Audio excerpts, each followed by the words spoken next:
Welcome to the Ownership Review, where we do a bunch of maintenance to see what this car is like to live with on a daily basis. Here are the high points of the 2013 Lincoln MKZ.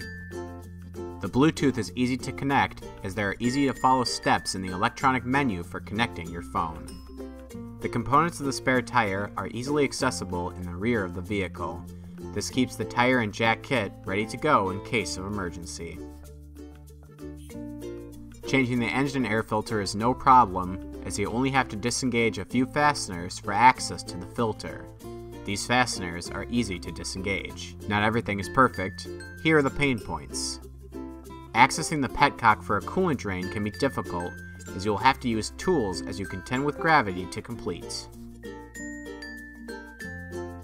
You will have to completely remove the glove box for access to the cabin air filter.